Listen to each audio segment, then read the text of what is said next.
Hello, everybody, and welcome to the 5 Tips and Tricks for Careers in Athletics. I am your host, Dr. Maury Mosovitz, with my all-time, most favorite, most wonderful, best in the universe co-host, Jen Albanese. Best in the universe. Let's go. I have to add to it every time. I know. Hello, Dr. Mosovitz. How are you? Hello. Very good. Very excited because our guest is someone that I actually got to know while I was in college. We were students together. We overlapped. Oh my gosh. That's how long we go back. That's so funny. Long time then. Long time. And he's going to be on to talk about what he's doing now, which is awesome with technology and sports, but also just give insight on what it's like to be in the world of athletics. So great guy. He's got some good experience. He was in the world for a while. So, and this new company is very, very interesting. Just taking off, killing it. So anyone that's looking to do things that are related to technology and athletics, he's a great guy to give some advice to. So and connect with for sure. So I was thinking, as I was prepping for him, thinking, when I knew him, I did not think I was going to be doing professionally what I'm doing now. So when you first started, when you were a freshman, what was your, I was going to be a psychologist. Really? I was going to be a school psychologist. Oh, and that so when him and I knew each other, I was just doing this as a hobby. This was not when you were the manager for lacrosse. It was just a hobby. Yeah. It was just a fun thing to do. They didn't have sports management at school. I didn't. Even if they did, I don't think I would have majored in it. Right. And I was. Just I didn't major in sport management either. It's funny when I think about when I started freshman year at Lemoyne. Go Dolphins. I had no idea what I wanted to do. My mom would always be like, Jen, what's going to be your career? What are you going to do? Did you go in undecided? Yeah, it was a liberal arts. Yeah, I didn't even have a major in mind. And really? In your freshman year, you do all the core classes, and you got to take certain ones for just to be there. And then I started doing internships, in seeing what it was about to work in sports. I worked for our minor league baseball team, and that's where it started. And I was like, this is so cool, that I could make this a career. And again, Lemoyne didn't have sport management. Right. So I also didn't major in it. I ended up majoring in business and marketing. So it's a well-rounded degree. But marketing is right where I'm what in. you do. Yeah. So, it's interesting because when you start, you always think okay, this is, I know what I'm going to do. And a lot of kids it completely changes when they're in school, which is okay. It's fine. It's absolutely great. I mean, you got to go where it makes sense for you and develop and what you learn to love. What is something that you really love to do? Something you become passionate about and become good at. I mean, college was fun though too. We were able to your first sense of freedom and being able to be on your own, which is really cool. So, I remember moving into my dorm room. I had a single. I was one of the only freshmen that didn't have a roommate. Single? What? I worked the system. I found out that if you were in a learning community, that they had all singles. You were that nerd? Oh, Come yeah, on. but I got it. I'm just kidding. I'm a nerd that got a single. Awesome. I'm a nerd that got a single, and I live to it to this day. I never had a roommate in my room my entire time at college. I had my own room from the day I stepped foot in college to the day I left. Wow, that's impressive. You should receive some sort of award for that. Yeah, the first time I had a roommate that lived in my room was when my wife moved in with me. So that's about... Well, thank God for Liz. There you go. She's the only person I can live directly with. Yeah, well, that's why she's your wife. Exactly.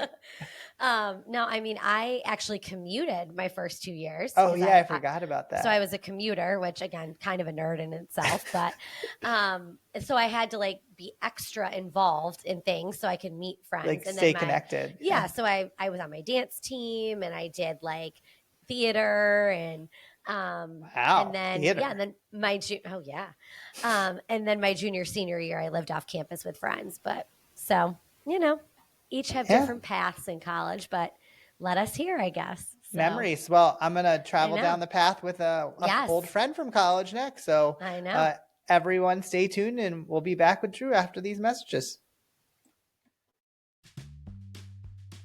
Are you a loyal 5 Tips and Tricks podcast listener? If not, now is the time to start. Get all your info and fun content on the podcast by following us on all our social channels at @AthCareerPod. The 5 Tips and Tricks podcast is a part of Athletic Career Consulting. Make sure to reach out to us. The one-stop shop for everything is our website, www.athcareer.com. Remember, follow and like us on @AthCareerPod, rate and review us, and get all your info at www.athcareer.com. Okay, everybody, welcome back. Maury, would you like to introduce our guest today? Today we have a very special guest who's the Chief Partnership Officer at GoRout. GoRout, a company who works for revolutionizing coach-to-player communication in sports. By providing real-time access to critical information through rugged wearable devices, GoRout simplifies the way coaches and players interact, improving decision-making and performance on the field. In his role, he helps to support and manage staff responsible for identifying, developing, and managing strategic partnerships. He's been at GoRout since January 2020, and after spending over a decade in FBS football. His career includes significant roles such as serving as assistant athletic director and football chief of staff at Western Michigan University, where he was from 2017 to 2020. His extensive experience also includes being the director of football operations at Syracuse University in 2015, and assistant athletic director for football operations and recruiting at Rutgers from 2007 to 2010, and again from 12 to 15. Through his career, he has been a part of 8 bowl games, bringing a wealth of leadership operation expertise to the table. In addition to his time in college football, his journey includes stints with IMG College, MSG Network, and even started his career as a student assistant at Syracuse University from 03 to 7. Very excited to welcome Drew Robinson to the podcast. Welcome, Drew. Thanks, guys. I'm really excited to be here. Like I said, kind of when we were catching up a little bit, I think this is really cool what you guys are doing. I'm happy to play just a small part in it as well. Well, thank you for coming. And just to think where you and I go back, we were both students when we first met. And then you guys are dating yourselves now. We were both doing the grunt work. We both started. I mean, you could call what we were doing at that time, Maury. We were at the lowest rung on the ladder. As low it could possibly get in the athletics ladder as the two of us. Sure. And look where we are now. I know. Look how far you've come. We've come very far. I remember you were in football and doing operations, and I was getting my start in facilities. So our careers have just kind of gone at the same time. And I've always enjoyed working with you, and you've been on our list to come, and we're so happy that you actually got a chance to come and talk to us today. Well, I'm excited to be here, guys. Well, with that, throw out your first tip or trick. Yeah. So, as I was spending time kind of thinking about, some tips and tricks, I think, number one, it was hard to think of 4 or 5, to be honest with you, because obviously, when you spend, 12, 13 years, whatever it's been, in college athletics or around college athletics, you could say, you pick up a lot of different tips and tricks from a lot of different people.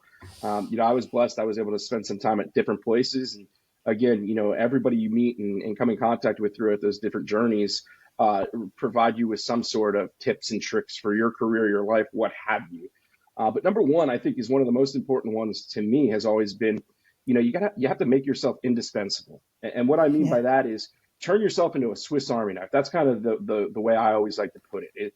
Everybody knows what a Swiss Army knife is, right? You have a corkscrew, you have a nail file, you have little pocket knives. And really, that's kind of what I tried to be, early on in my career, or really throughout my whole career. Not being afraid of offering myself to get more experience doing things maybe outside my comfort zone, things maybe I didn't know how to do, but willing, showing the ability to learn and showing the ability to adapt, I think, is something that, again, is one of those things that, my biggest tip would be adaptable and be that Swiss Army knife. Learn to do 100 different things. You don't necessarily have to be an expert in all 100 things, but the more that you know how to do, the more likely you are to become indispensable, and more likely people are going to help find you different roles, maybe roles that you never would have expected. You'll kind of fall into to an extent.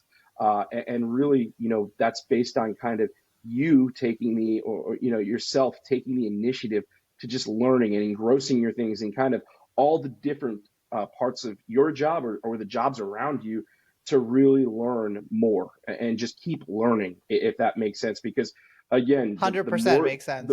The more you know, and the more you kind of at least have an idea of how it works, right? Like I said, you don't Yeah. need to have to be an Right. expert in everything, but if you know kind of what it looks like or what it takes to get things done, you can just better relate with the folks that you actually need to get those things done. And again, that's always been something that was really important to me. I like how you explain like indispensable, not because like you create a situation where the only one that knows how to log into like a code or something, or the only person that like has a key, but because you're so good at what you do and the fact that like you're a go-to guy, that makes you indispensable. I feel like people don't realize like that's such a valued thing in athletics. I mean, I'm sure anywhere out in the professional world, but especially in an environment like where athletics, where so many different things are going on, and you're a leader there, and you can say that's a guy that I know I can put out in the field, or girl, and get something done. That makes you that person that you really don't want to live without, right? Yeah, and I think again, it gives you a better understanding sometimes of what other people are doing around your job or Yeah. around your program or your department or what have you. Again, I think again, you don't need to be an expert in it, but the Right. fact that you know what people are doing around you, maybe you then can offer assistance to maybe lighten their load or just make things more efficient. More. I think we probably had some of those examples when I was the Yeah. director of football operations, where there were things that you were maybe were your responsibility, but I would learn from you and say, hey, Right. look, you don't need to do this on Saturday. I can do this on Saturdays, and Right. you enjoy your time off, right? Like little things like that. I think are ways that again you just become indispensable because again, maybe that has a little bit of a negative connotation, but I mean it in the most positive way of meaning, just make your career or make how you operate Right. something that people need or people gravitate Yeah, towards they and value want to it. be a part of. Right. Yeah. Correct. Yes, Well, 100%. it's like being willing to do different things, be willing to do it. Because I think sometimes when students are either coming right out of college or whatnot, they're like, okay, I'm solely focused on doing sales and I don't want to learn about anything else. But being able to be diverse in your expertise and what you do is going to make you indispensable because you can speak on different topics. You can give a valued opinion. But people get so so siloed in the fact of like I just want to go to this one part of sports, and being able to understand everything is just going to help you be well-rounded and continue to grow in your career, I think. So that indispensable piece is not negative. I think that's a really great one. Yeah, and to your point too, I've always been taught that if you live in a silo, you're going to stay in that silo, Yeah, right? Yeah. So if you 100%. don't want to live in a silo, No. again, you better surround yourself with skills or traits or Mm-hmm. ideas that you're getting from outside that silo. And again, that's just so important. And again, that's where I always fall back on that Swiss Army knife. Be Yeah, I one love person who that. can do Yeah. many different things. And again, you're going to become an indispensable at that point. Yeah, Well, I you're love that. starting hot out the gate. Awesome tip to start. Let's get to your second one. Yeah, so this one I've edited a bit because I know this is probably a PG crowd, but it's be where your butt is, right? Yeah. Again, I think I've heard that through some of the other guests that you had on. Yeah. Too many folks in our industry or the industry we came up in are always looking for the next move, right? Or Yeah. they're chasing logos, chasing money, chasing all the things that are nice. And don't get me wrong, I did that for a part of my career. But again, I don't think you can really get great at what you're doing if you're always looking for the next thing. Right. And again, that's something that maybe took me a little bit of time to be very frank and honest with you to learn that you just got to be where your butt is. That Yeah. if you do a great job in whatever role you are tasked with at any point in your career, everything else with regards to kind of chasing logos, chasing money, chasing better opportunities, it's all going to take care of itself Right. because you're going to be great at what you're doing in your Mm-hmm. current role. And it I ends mean, up being like, oh, sorry, I was gonna say, no, you go. make connections. It's because people know you. Like a lot of times, I know in your career, like a lot of times you've gone to places where people have built a relationship with you and they respect you, so they want you to be a part of what they're doing. And so like it shows through in so many ways. Like if you're active and showing the best sides of yourself, it usually means that you're gonna get to maybe not what you thought you were going to get to, but something that really is going to be important to you and be, what a place that you need to be at that moment. Yeah, and I think you also owe it to wherever you're at that point, Yeah. Right. right? And whatever Right. job you're in and who you're working for, Mm-hmm. to really be where your butt is, right? Because Yeah. again, if you're spending too much time chasing the next thing, again, you're doing a disservice not only to yourself but to those around you. Which again, going back to kind of my original tip is you're really only as strong as who you're working with, right? Right. And again, the more 100%. you can kind of engross yourself in that current situation, again, the better your team's going to operate and the better you're going to operate at that point as well. Awesome. Yeah, being present. We said that, with a couple of guests, like being present of where you're at, and then getting good where you are will then lead to that next opportunity. Because then how do they measure you if you're always going to that next position? Yeah. How do they measure what you're good at or what impact you've had on the place that you're currently at? So yeah, that's and I've been lucky. I've been lucky that all the jobs that I've had through my career, I've always been prospected for. Yeah. So I right, haven't right. necessarily had to go chase. Mm-hmm. And so much of that has been based on the fact that I did a good job for the people that I was working with when I was in the current situation, when the new opportunity came. Yeah. And again, that was because I I was where my butt was, right? And Right. I did the job the best I could while I was in that situation. And again, I truly believe everything takes care of itself at that point. Yeah. I was going to say, and I was going to make a joke, like you're chasing the money in athletics. It's not the place for the money. That's for sure. You know what That I mean? is for Like sure. this, there's a small upper echelon, but money is not is not what you're chasing. So that is for sure. 100%. We'll tell people that. Yeah. Not what everyone wants to hear, but it is Yeah. it is the correct tip. Yeah. Absolutely. It's honest, right? It's true. Right. Number 3. We're number 3. Yes, number Perfect. 3. Yeah, almost a perfect segue actually to what we're joking about now is, I think a tip is going to be, athletics in this industry. If you are trying to get a 9-to-5 job, the wrong decision for you. Athletics is never going to be a 9-to-5 job. You have to be prepared to miss holidays. I've missed maybe 3 or 4 Christmases being at bowl games with my, Christmases with my family being at bowl games with my football family. Right. Weddings. I've missed some of my best friends' weddings. Some of them still give me a hard time about it to this day. Birthdays, all kinds of different events, right? And I think it comes with the territory because you do have an opportunity to experience amazing things that a lot of people would be lucky to experience. Being on the sideline for a top 10 upset, or traveling to all over the world really to with your teams and being able for free, right, with the team. All these different opportunities are something that it's basically a trade-off for the fact that, hey, there are going to be some days you work 18-hour days. There's going to be some days, some weeks you work 7 days a week. You don't have a day off. But again, that's just something that if you're going into this world, you just need to be prepared for. And again, I think, twofold is, you can't take a day for granted either. Right. I mean, even the worst days, the days where, maybe I missed something that I really wanted to be a part of, and or again, I was away for the holidays or what have you, you still need to step back and take a deep breath and just, put everything in perspective and consider yourself lucky for those opportunities. Because again, I don't even know where I would be without some of the experiences that I've had based on the fact that I spent so many years in college athletics. And again, there were tough times for sure, but man, those really good times far outweigh some of those bad times or things you miss out on. And again, you just need to kind of be prepared for that, and really be prepared to kind of mentally be prepared for that kind of thing, but then also be prepared to just take a breath and enjoy those moments too, because again, they're really cool opportunities that a lot of people don't get. I have a lot of friends living here in New Jersey. I have a lot of friends I grew up with who, went into finance or went, lawyers or what have you. And crazy because, forever they've been making, to your point, Jen, tons of money doing those different things, right? Yeah. And I wasn't making much money for a long time. And, they were envious of my job.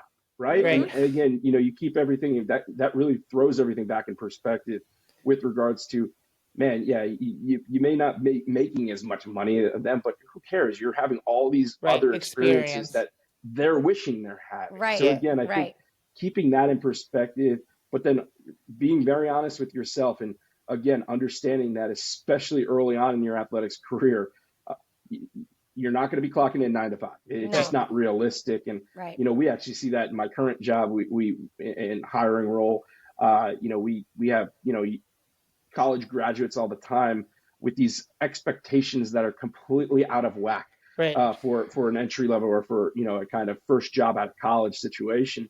And again, that's where I just feel so lucky that I had the experiences I had to kind of build that in me and instill that in me. And again, even to this day, where now I'm working more of a 9 to 5, if you will, Yeah. it's still, it's ingrained in me that if I have to work 7 to 8, Right. I'm Yeah. ready for that. You know Right. what I mean? If Right. that's what it needs to happen, I'm prepared for that. So again, I think that's something that everybody kind of going into this industry just needs to be prepared for. Yeah, I was actually going to ask you, like, transitioning out of like kind of being involved directly with the team, but now in your role as like a sports technology company and doing what you're doing, like how, how's that transition been? Like, how is that, different from your time, like doing work in, a sports setting and like servicing a team basically for just one group all the time? Sure. Yeah. Different, of Yeah. course, just hours. Mm-hmm. Again, my company, we're lucky. We're fully remote. Yeah. So Oh, again, nice. just hours of the day is just very different. Right. That was the biggest change for me, was, kind of transitioning out of football into this world was, okay, I don't have to be at an office at 7 a.m. every day. I don't have to do X, Y, and Z and then leave at 10 p.m. or whatever it Mm-hmm. is that, depending on day of the week. I have kind of full autonomy of how I want to kind of structure my Right. day. Now, for me, how that worked, especially right off the rip, and even to this day, to an extent, is I'm still an early riser, right? So I'm Yeah. still up early. I'm still kind of popping out of bed and ready to attack the day rather than just kind of lounging around. One of the crazy things, this is just a funny kind of sidetrack. One of the crazy things for me has been, in my previous office, my previous house and my house now, I've always had a TV in my office, but it's Yeah. never on. It's never been on. Yeah. Yeah. And people think you're working from home, you're able to do all these different things, but like I've tried to very much keep things where, hey, when it's work time, it's work time. Right. Mm-hmm. When it's not work time, it's not work time, right? And Yeah. keeping that kind of separation has been important to me, kind of based on 13 years of 7 a.m. to maybe 10 or 11 p.m. Right? Right. Mm-hmm. That's just kind of helped me. I will be honest. I also got lucky, right? I left football in January 2020, and COVID happened 3 months later, right, or Right. two Yeah. months Oh, later. yeah. And scary at the time because I did take a commission-based job, Right. coming out, and all of a sudden the world shuts down. So how are you going to be able to sell? But to be honest with you, it also removed what I thought was going to be the hardest part of my transition, which was going to be, when my former colleagues or my friends are all in meetings and, Right. at Right. games and things like Yeah. that. And believe it or not, COVID eliminated Helped. that kind of Yeah, because FOMO, if you will. everybody was Everyone work was from home at you that got point. you got to start this transition up without everyone else doing what they were doing Yeah. before. Correct. I didn't Yeah. have the FOMO, right? Because Right. everybody was kind of Right. dealing with the same thing at that time. And Right. so that definitely helped the transition too. But, I'll tell you what, kind of going into the business world, one of the things I'll say is, most of our business is still with college Right. programs, college Mm-hmm. athletic departments. So you're still working some off hours just based on kind of schedules and things like that. But, to be really honest with you, it's maybe not as many hours, but there's its own challenges, Right. right? We're a startup company here at GoRout, and I think I was the fourth or fifth employee hired by the company. We're up to about 30 now, and Wow. Wow, that's awesome. we just crossed a huge threshold this past year. We did 5 million in sales for the first time That's ever, right? So incredible. there's new challenges. They're Right. different than team challenges or football team Mm-hmm. challenges, I should say. But there's a tremendous amount of challenge in growing a company from the ground up. So Mm-hmm. again, I think it's different. I think the biggest transition is more so hours than Right. anything Yeah. else. And like I said, for me, we're fully remote, so not having to go to an office every day. I still miss Right. that at some time, at different points. But again, having that autonomy to kind of build my day how I want to build it is, gosh, it's awesome. Mm-hmm. Awesome. That's Okay. great. Number 4. I Yep, got it right, number Jen? 4. No, Number yep, 4. we're good. Drew, Number that was 4. awesome. Yeah, so here's kind of a good one that I think will resonate with people is, and I've heard a bunch of your guests talk about having enthusiasm for everything you do, right? And the way I always talk about that is very simple: get to versus have to. And I think the sooner that you can, as you enter the athletics world, the sooner you can, program your mind that you get to do these different things Right. rather than you have to do these different things, the more enthusiasm you're going to have for your current Mm-hmm. job, but really the industry as a whole, right? Mm-hmm. So, Right. one of my least favorite things to do when I was still in football was like, back when you had to do the countable hours for compliance, Right. and it was just monotonous, busy work, On and the I paper hated it. sheets at the time. Like Yep, I I remember hated it. getting the paper, like filling out those stupid paper sheets and getting every student to sign them. It was the Again, Yep. worst thing. you're dating I yourselves. know, but All of it you was are like dating it was yourselves. a clipboard with like I had six. I mean, I don't know how you did it because you had like 120. I only had like 60 to do. Yeah, it was a lot, and I hated it. And you had to do it every week, right? Because you Right. had Yeah. to stay on top from a compliance standpoint, and I hated it. But again, every time I would start feeling that way, I would tell myself, "You get to do this, right? You Right. wanted, at that time, as the director of football operations at Syracuse, that was my dream job, right? Right. Yeah. So like, I get to do this because this is part of my dream job. Hey, not everything you're going to do is going to be something you love doing, but you get to Mm-hmm. do it. You don't have to do it. You get to do it. And having that enthusiasm and kind of programming your mind that way not only gives you more peace of mind and more mental stability in a crazy world, which is athletics, but it makes everybody around you better too. Mm-hmm. Because again, enthusiasm is one of the most infectious things you can ever Yeah. have, right? And that enthusiasm becomes infected. Your team becomes infected with that Right. enthusiasm, and the players you're working with, the coaches you're working with, again, your direct reports, they're all Yeah. going to feel that, and again, you're going to reprogram other people as well, with that kind of get to versus have to mentality. Yeah. That's Awesome. cool. I like that get to. Because I think sometimes, again, people forget like our job in sports is pretty cool and pretty unique. And like you said, your buddies were wishing they were doing what you were doing. And putting that into perspective, like, yes, it's a lot of work. It's a lot of hours. It's not a lot of great money, but we still get to witness some pretty cool things, work with some pretty great people and student athletes at the top of their game.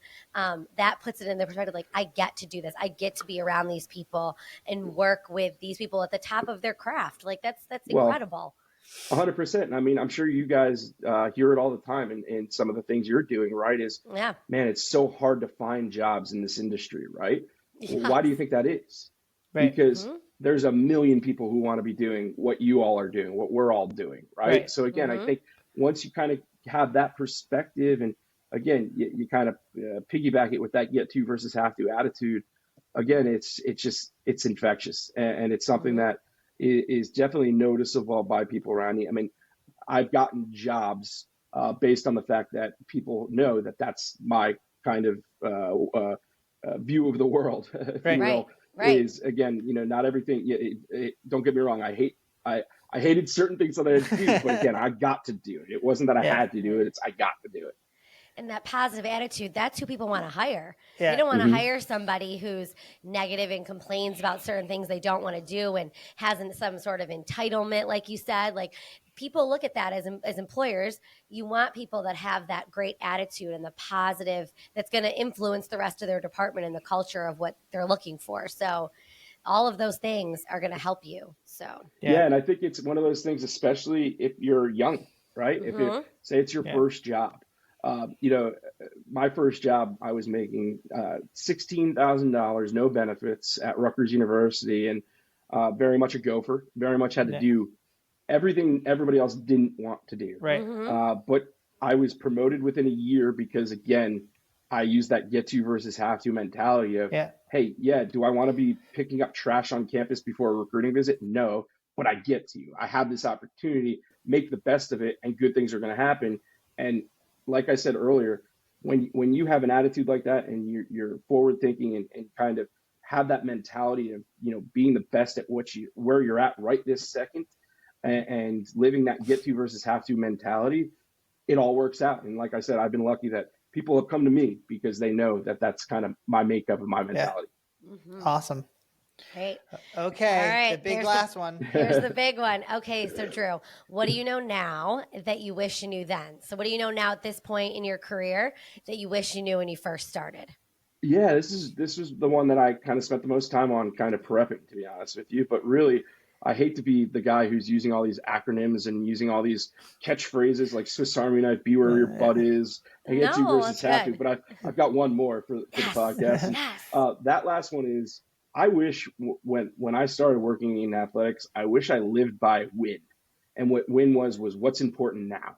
Yeah. Right. And again, you can kind of see I have a common theme here of Right. kind of living in the moment more Be than present. anything else. Yeah. Yep. But win was something I picked up maybe 5, 6, 7 years ago. I heard a coworker mention that to me, and it was one of those things. It really resonated with me because, again, going back to what I said earlier, how I always wanted to be a sponge or a Swiss Army knife and learn as much as I could. Sometimes, especially younger or early in my career, my priorities were all out of whack, right? Like I'd be trying or I'd be learning something new that I thought was going to help me or my team, and I would lose focus of something that I needed to be prioritized, something that was more important for that moment. So that what's important now, and again, it's easy to remember WIN, win, is something that is I use that every day. My current company, for example, we've created what we call a win list, and every day I look at that win list, and every day I challenge people in our company to update that win list and analyze that win list. And as all the noise is going on around us, just go back to that win list because we spend time creating that, whether that's weekly, monthly, quarterly, what have you. It's something we can always go back to and say, what's important now? And again, that's something, that I feel strongly. I do that in my personal life, right? I have a notes app on my phone where I'm always kind of writing down things that what's important to me now and kind of, what do I need to do for that right now while still learning other things? What is important right now? And I think, again, especially for young people who either want to get into athletics or are, early on in their careers, the sooner you can learn that, the better you're going to feel about yourself, number one, because you're not going to stretch yourself too thin, but also you're going to really focus yourself on, again, being where your butt is and really being ready and perfecting or getting really, really good at what you're doing currently.